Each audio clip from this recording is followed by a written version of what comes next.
Maria Jamilei, cu pisica, cu motanul, cu cotoiul, cum vreți să spuneți voi. Acum o să vă arătăm produsele pe care le folosim pentru a face clătite americane. Ok, prima oară vom lua un bol cam de măsura aceasta, să fie mare și adânc. Asta este cel mai important. Apoi vom avea nevoie de 3 ouă, depinde pentru câte persoane vreți să faceți. Noi facem pentru 3, maxim mai mult. Dacă vreți să faceți mai pentru tot neamul, vă recomand vreo 5 ouă. Bun, avem 3 ouă. Îți dau un bol? Nu, păi în asta facem. Nu, un bol să pui cojile de la ou. Și vom avea nevoie și de un bol în care să punem cojile la ou. Așa, prima oară avem o făină de la Bell Back. Cu 3 de 0. Ok. 3 de 0. Așa, avem o cană măsurătoare, este până în 450 de grame, cam atât ne trebuie. Apoi ne trebuie un ulei de la Florilo. Floriol. Nu mă mai contrazice, motanule. Sare de la sare iodată. De la Salina Cacica. Cacica scrie aici Cacica. Avem nevoie de zahăr. Mărgăritar. Uite, se cunoaște după Textură. granulații. Acum să vă prezint și ustensile. Vom avea nevoie de o furculiță, de o lingură, de cele două bețe de la mixer și vom avea nevoie de un mixer. Ok. Acum să începem! Ok, prima oară vom lua bol ca să putem sparge și să punem ouăle. Cam prin dreptul ăsta trebuie să filmezi bine, uite aici. Păi da, dar nu le spargem în asta, le spargem în asta și aici punem cojile. Așa. E foarte esențial asta, fiindcă ne ajută la mai multe chestii. Spargem oul. Punem coaja în bol. Punem coaja în bol. Fiți atenți, trebuie să strângeți după voi. Că nu aveți pisoi ca Raisa. Motanul călțat. Așa. Punem cele 3 ouă și acum le amestecăm. Eu cred că trebuie să pui și zahărul. Păi nu, prima oară le amestecăm, știi tu. El n-a făcut niciodată clătite americane și se bagă peste mine. Ok, nu mai mă bag. Le amestecăm cam până se bat foarte bine aceste Un minut. Un minut, cam atât. Să știți că este cam greu pentru un copil. Am să bată la 3 ouă, dar vă bateți mai repede decât mine. Te ajut? Hai că acum ne ajută motanul. Uite, motanul știe să facă repede. Până se bat foarte bine. Și mai avem nevoie de lapte, dar am uitat să-l adăugăm. Avem și lapte în frigider. Și folosim laptele 365. Gata, pisi. Folosim laptele 365. Gata. De la Mega Image. Acum ouăle sunt gata. Pune lapte. Aici. Acum vom pune Câți mililitri de lapte? 150 de mililitri. 150 de mililitri. Ca să haideți să vedem. Hopa! Gata. Acum să-l punem. Să știți că este foarte satisfăcător. Acum amestecăm puțin, mă rog, mai batem, dar ușor. Și asta este treaba mea. Da. Treaba cu bătutul e treaba ta. Când fim bătrân să ai pe cine să bați. Cam așa trebuie Am să desfăcut arate. făina.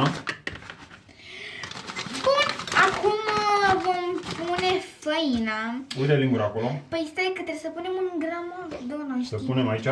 Da. Acum clătim cana măsurătoare. Și vă spun Stai puțin să o șterg. Vă spun eu cât ar cam trebuie. Hai să vedem în grame. Cred că ar trebui vreo 200 de 200. 250 de grame, cam așa. Hai să punem 200 prima dată. 200, să vedem ce este, de fapt. Punem așa, de aici.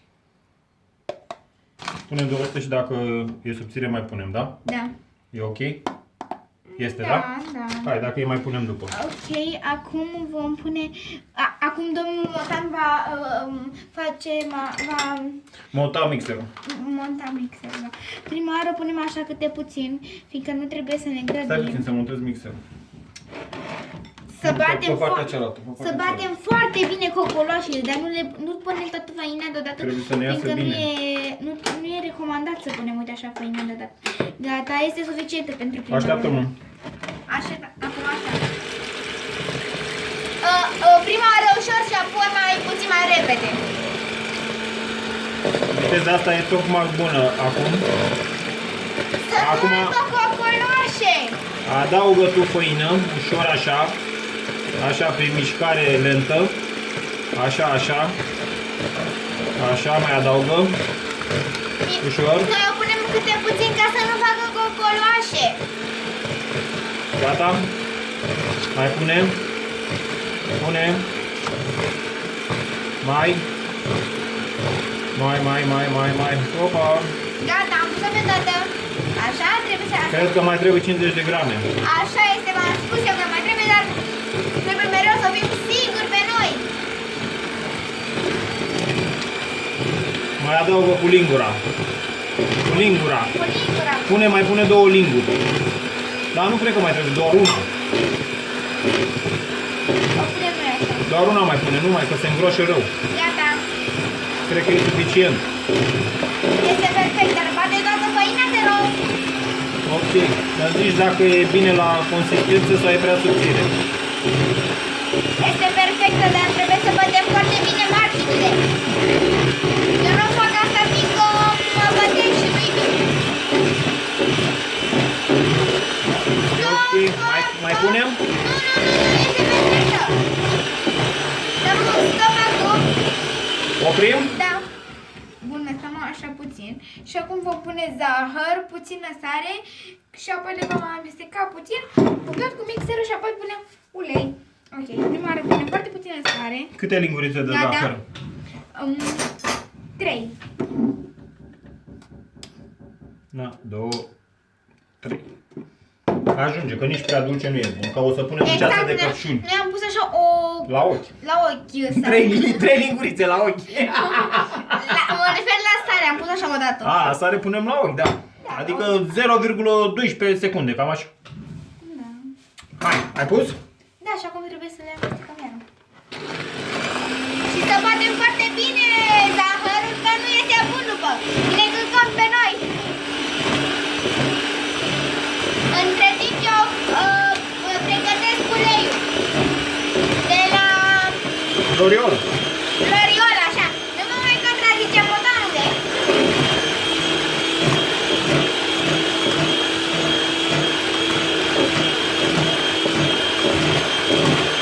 Le punem între timp 3 linguri. 3 linguri. O lingură, 2 linguri, 3 linguri, bravo! Yeah!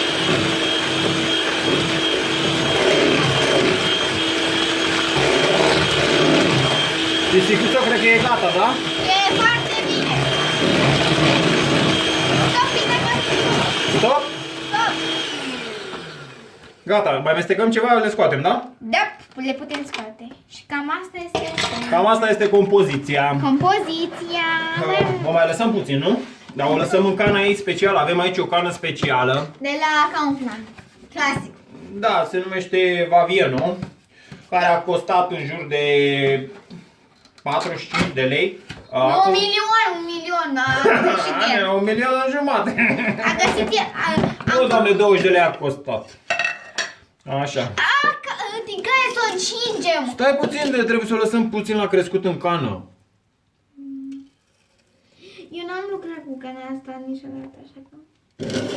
Păi da, dar e mai simplu, după aia doar apeși aici și faci așa. Pac, pac, pac, o dată de 2, 3, 4, 5 clătite, 6 clătite americane și una japoneză. Așa, Pisi, e gata. Puteți să oprim filmarea și să ne vedem la... Păi da, stai să zicem despre ticare și cum punem, cum așezăm... Ok, povestește despre tigaie. Noi vom lua o tigaie de formă arată. O tigaie care nu e specială pentru clătite, dar merge. E specială pentru că clătitele americane. E cam atât de mare, dar merge, e ok. Ok. Acum poți să iei telefonul de acolo ca să o putem. Dacă o putem pune aici? Că... Ba da, aici. Păi dar stai mai pui că nu-i gata, modanule, pardon. El e așa mai... Hai, dă-i drumul, dă-i foc. Nu.